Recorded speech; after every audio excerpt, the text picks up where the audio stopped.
What happens when Steve Martin loses a race against Kevin Bacon to get to a taxi to get to his family on time for Thanksgiving?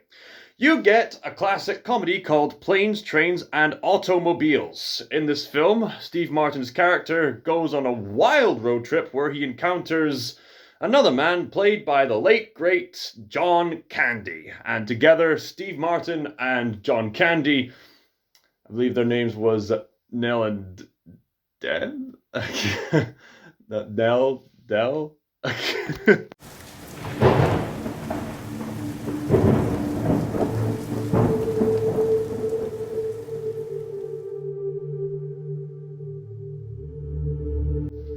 Just did a double check. It was Neil and Del. Neil played by Steve Martin and Del played by John Candy. Neil and Del go on a wild road trip of, as you guessed it, planes, trains, and automobiles.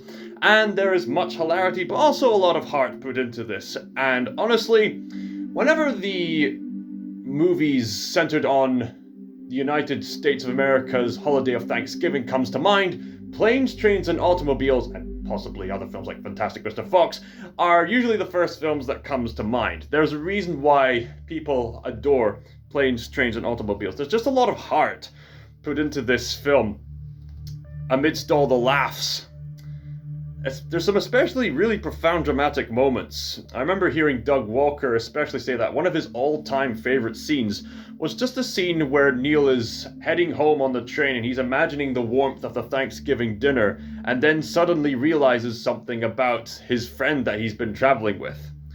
And yes, this road trip is backed up with some much hilarity between the two men. There's some brilliantly classic scenes like the one where the two men have to sleep in the same bed together and they unintentionally snuggle together during the nighttime. So they have this extremely awkward wake-up routine where they think, why did you kiss my hand? Where's your other hand? Between two cushions. Those aren't cushions. There's so many moments where you're just like, oh, gross! And other moments where you think, no! Like, there's some, like, honestly, if this was a long-running series, this would be one of the greatest sitcoms ever made.